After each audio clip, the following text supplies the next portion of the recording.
setiap dosa kami. Sekalipun kami tidak pernah melihat,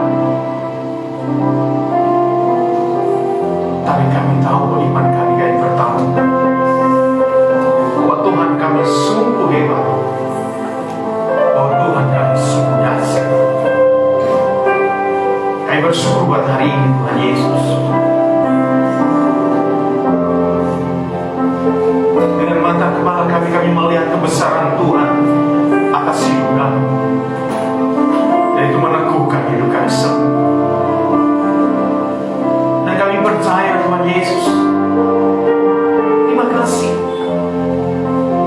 buat kasih, buat kebesaran.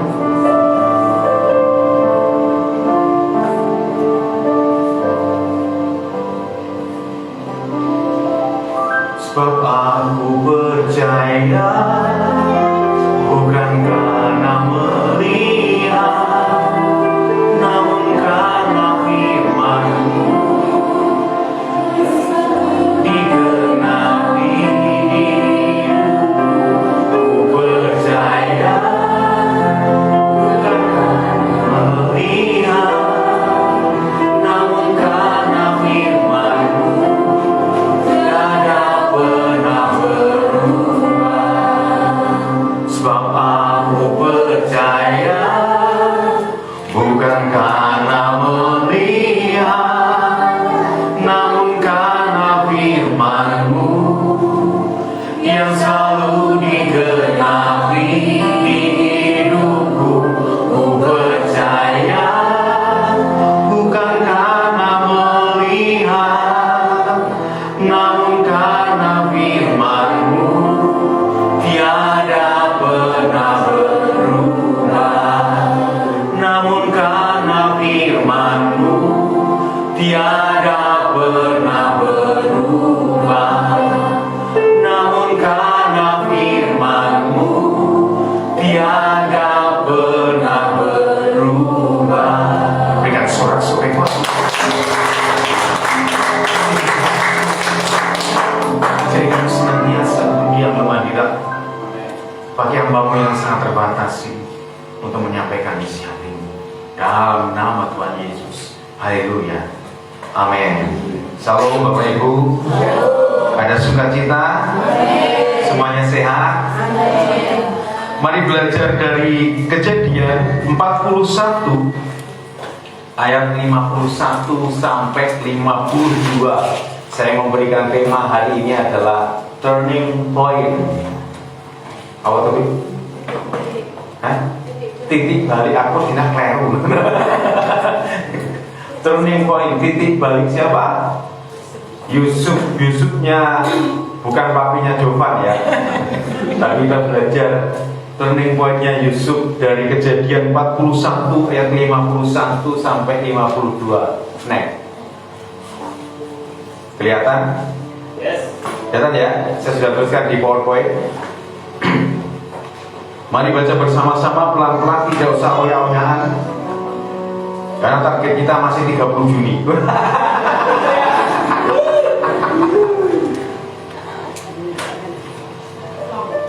2, 3. Yusuf memberi nama Manasye kepada anak sulungnya, sebab katanya, Allah telah membuat aku lupa sama sekali kepada kesukaranku dan kepada rumah bapakku. Dan kepada anaknya yang kedua diberinya nama Efraim, sebab katanya, Allah membuat aku dapat anak dalam negeri kesengsaraanku. Nah, saudara, mari perhatikan, kalau kita memperhatikan Yusuf, bagian pertama kali di kehidupan Yusuf di keluarga, kita melihat bagaimana perlakuan orang tua pada Yusuf itu luar biasa. Bahkan dalam tanda kutip 11 anak yang lain dianggap ya anak tiri, mungkin seperti itu ya. Kalau dalam bahasanya kasar seperti itu. Dianakmaskan oleh Yakub, dianakmaskan oleh Israel.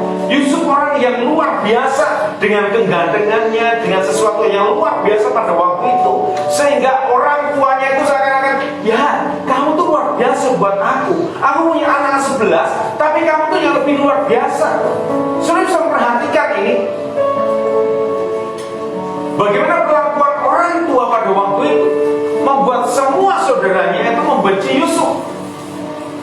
Ingat saudara ya, perlakuan pembedaan orang tua kepada Yusuf ini membuat semua saudara itu tidak senang dengan Yusuf. Sehingga dengan berbagai cara, ketika apalagi si Yusuf ini seorang penafsir mimpi yang luar biasa, tambah sering keluarganya. Sudah bisa perhatikan hal ini. Ingat baik, ditangkap hal ini. Pembedaan pendidikan terhadap anak-anak kita membuat luka yang sangat dalam kepada anak-anak. Yang anaknya dua siapa?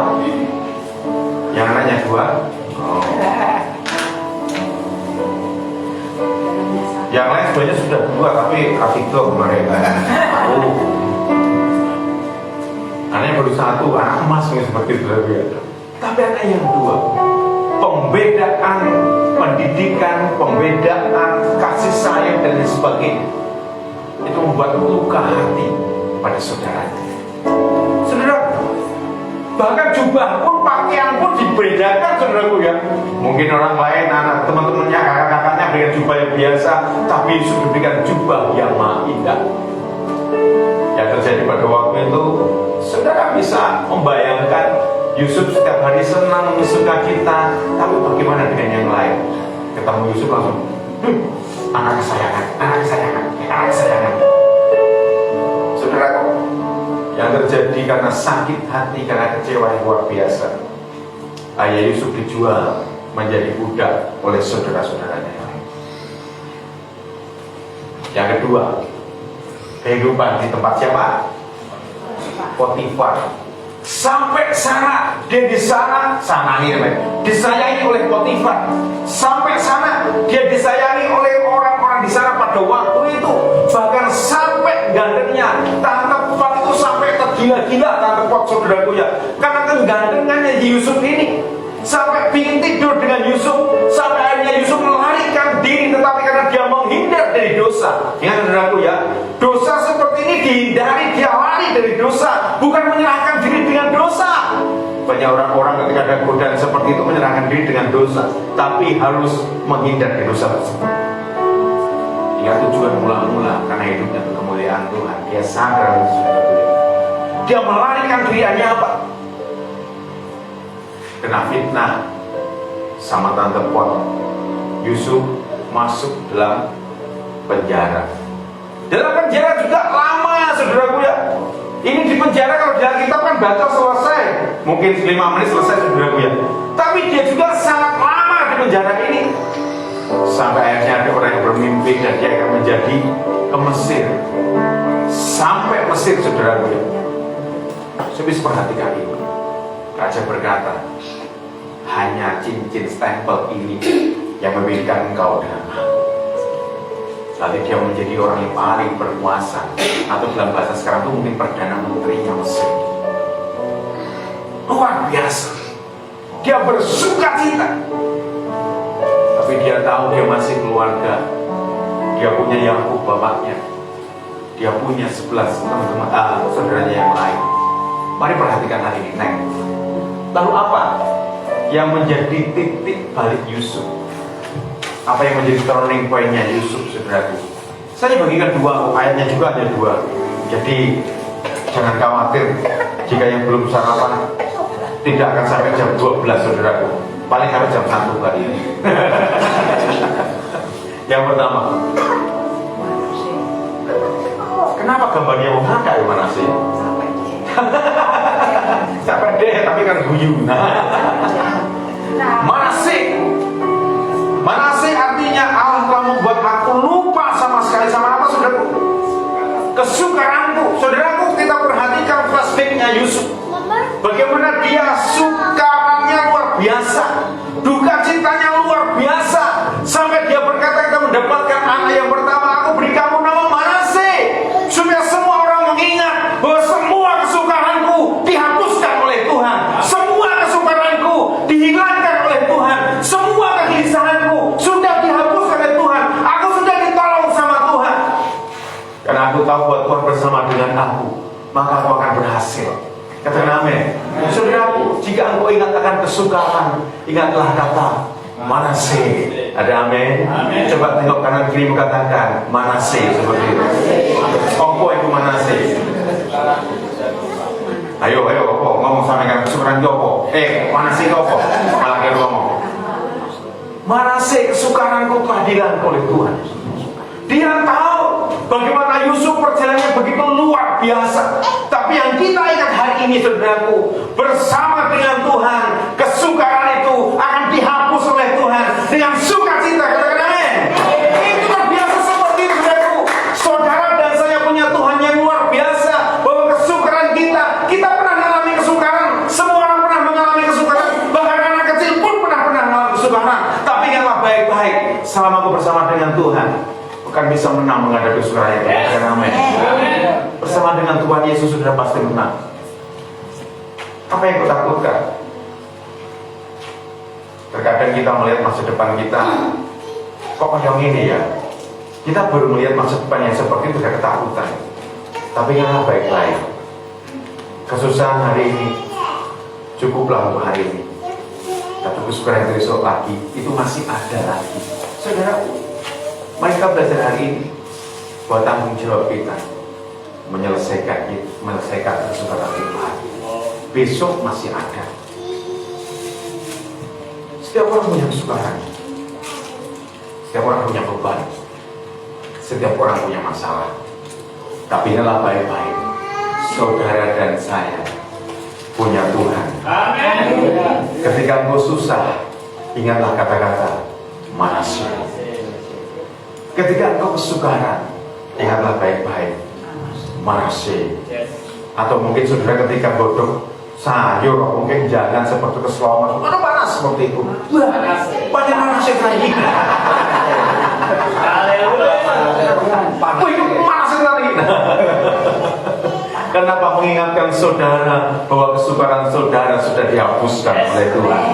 Amin. Yang kedua, apa saudara? Efraim. Efraim artinya apa? Membuat aku mendapatkan anak dalam negeri kesengsaraanku. Arti diglobalkan itu adalah mendapatkan kebahagiaan. Bagaimana tidak bahagia Yusuf, saudaraku ya? Semua mimpinya digenapi, semua visinya digenapi, semua cita-citanya digenapi. Bahkan cita-cita pun ya baik-baik, sampai dia mati pun, sampai tulang-tulangnya pun digenapi. Bagaimana tidak? Dia menjadi dalam bahasa saya kayak Perdana Menteri di Mesir ini. Yang membedakannya stempelnya raja, saudaraku ya. Semua orang tunduk kepadanya. Cita-cita cuma satu, tulang bulunya sampai ke tanah Kanan. Itu pun digenapi, saudaraku. Perhatikan hal itu. Karena apa? Karena orang benar harus tinggal di tempat orang yang benar. Orang benar tinggal di tempat yang salah, ya nanti jadi salah. Kenapa? Karena kebiasaan tadi. Dia tahu bahwa tanah perjanjian hidupnya, tanah Kanaan itu, dia tahu tanah dijanjikan Tuhan kepadanya itu, tanah perjanjian itu adalah tanah Kanaan itu. Ya selalu menjadi salah. Saudara, perhatikan hal ini. Semua apa yang diinginkan digenapi oleh Tuhan. Semua mimpinya digenapi oleh Tuhan. Sehingga dia berkata, aku bahagia, bahagia, bahagia, bahagia. Yesus punggah dosaku dan buang ke laut. Padahal kalau aku nyanyi Will mau. Aku bahagia. Terus dia cerita ya, ali aku. Bukan singgung Pak. Bagian cerita bilang ali aku. Sampai situ. Nah saudaraku, kebahagiaan Efraim sampai kebahagiaan Yusuf itu luar biasa. Semua mimpinya, orang tuanya, keluarganya, sanak saudaranya, semua saudara-saudaranya semuanya tunduk di hadapannya. Semua kakak-kakaknya, saudaraku, Yusuf kakak yang 11. Semua kakak-kakaknya tunduk kepadanya. Bahkan semua Mesir, semua bangsa tunduk kepadanya. Karena semuanya kelaparan, butuh makan. Jadi kalau orang kelaparan itu kayak orang ngemis seperti itu, kasihan. Sampai hanya nyembah-nyembah pada Yusuf. Saudaraku, semuanya tunduk kepadanya. Apa yang perlu dia inginkan? Yang dia inginkan adalah tulang belulangnya kembali ke tanah Kanaan. Itu pun terjadi. Musa membawa dua belulang Yusuf ke tanah Kanaan, tidak sampai di sana Yosua juga meneruskannya. Perhatikan lagi, kebahagiaan Yusuf luar biasa. Karena apa? Dia bersama dengan Tuhan Yesus. Dia bersama dengan Tuhan dalam hidup. Kita tahu bagaimana dengan hidup. Pernah mengalami kesukaran? Sering loh. Katakan Manasye. Ketika engkau susah, ketika engkau sedih, katakan Manasye. Tinggal baik-baik. Ketika engkau semua mimpi-mimpimu, semua visi-misi digenapi Tuhan,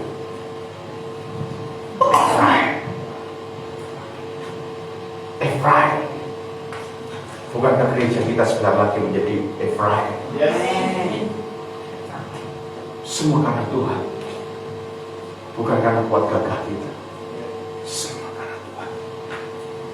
Semua kesengsaraan Yusuf dihapuskan oleh Tuhan. Semua masa lalu, sakit hati, kepahitan. Bagaimana tidak kepahitan Yusuf? Dia harus mengalami hal seperti itu. Saya yakin dan percaya saudaraku, bagaimana Yusuf dia harus dibuang oleh keluarganya, dijual sama keluarganya. Saya percaya pertama kali dia pasti sakit hati, kecewa yang luar biasa. Tapi ketika bertemu keluarganya kembali, betapa merindukan kasih sayang keluarga, dia melepaskan pengampunan. Dan dia berkata, kamu telah mereka-rekakan yang jahat kepadaku. Dalam bahasa saya, tapi Tuhan berkehendak lahir supaya aku bisa menolong engkau ketika kesukaran. Mungkin ketika banyak orang-orang mereka kan yang jahat kepada kita, ingatlah baik-baik, jangan membalas kejahatan dengan kejahatan, tapi balas kejahatan dengan kebaikan. Kita mengatakan kayak apa saudaraku? Kayak menumbuhkan apa saudaraku? Sering ini bara api di atas kepalanya ben kempronggo, ora sah dibales. Saudaraku, boleh belajar hari ini. Ketika hidupmu susah, ingatlah Manasye, karena Tuhan akan menghapuskan semua kesukaran dan kebahagiaan dalam hidupmu. Ingatlah kata-kata Efraim. Efraim, Tuhan menggenapi semuanya. Mimpi-mimpimu, visimu, doa-doamu digenapi Tuhan. Sebab aku percaya, bukan karena melihat, namun karena firman-Mu yang selalu digenapi di hidupku. Ku percaya, bukan karena melihat, namun karena firman-Mu tiada pernah berubah.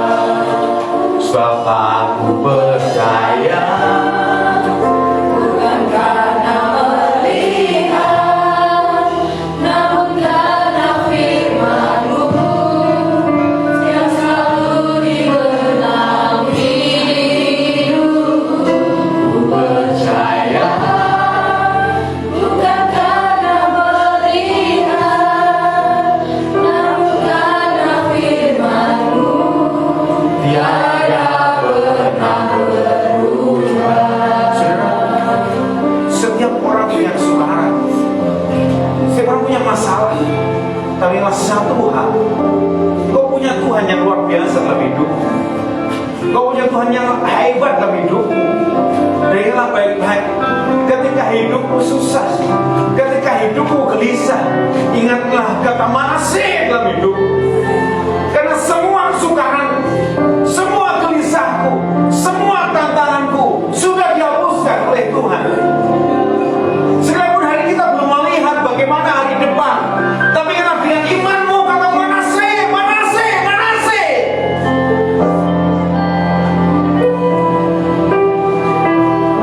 Semangat dari iman.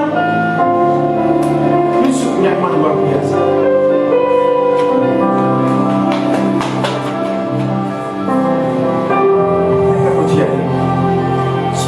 percaya, bukan karena melihat. Yes. Thankful Jesus. Sebab aku percaya, bukan karena melihat, namun karena firman-Mu yang selalu digenapi di hidupku.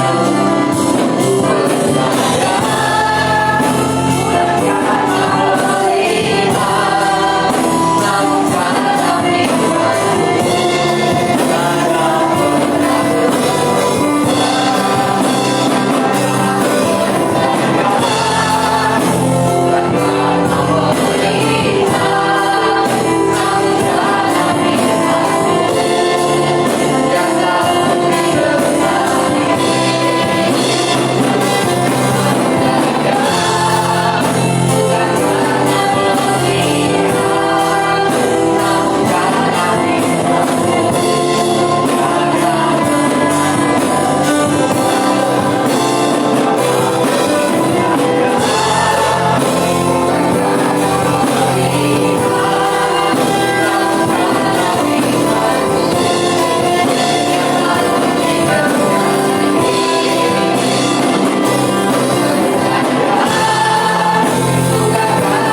saya sudah berdoa. Setiap pergumulan, setiap beban, dengan sama Tuhan. Dan ingatlah kata-kata Manasye dalam hidup. Ketika hidupmu susah, katakan Manasye. Ketika aku gelisah, ketika aku dalam masa kesukaran, inilah kata Manasye. Manasye. Ketika kau punya mimpi, punya visi, punya keinginan untuk masa depan, katakan Efraim, Efraim, Efraim. Yang kita tahu yang Tuhan menyegasa dalam hidup kita semua.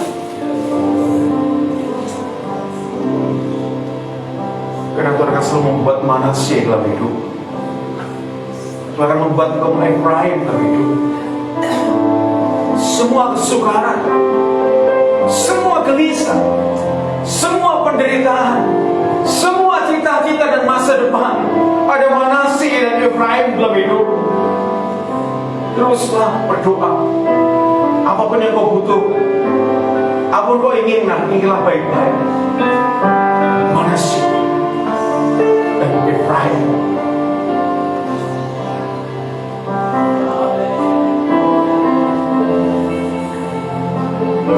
Yes, Jesus.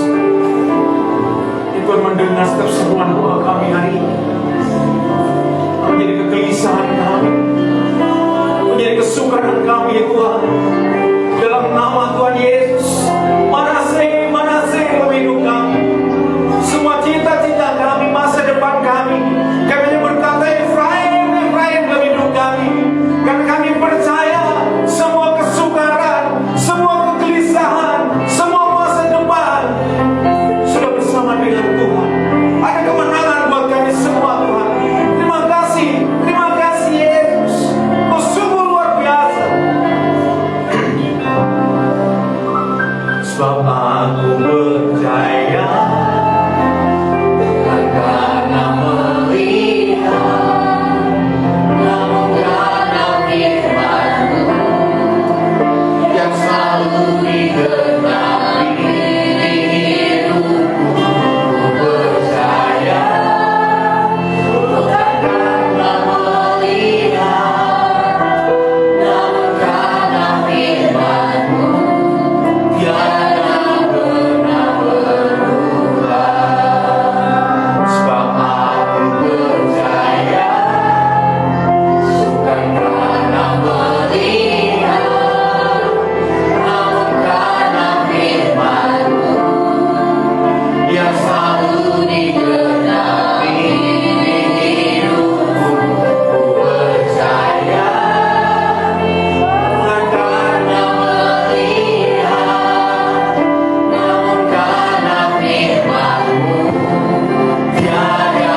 Dalam nama Tuhan Yesus, ku percaya.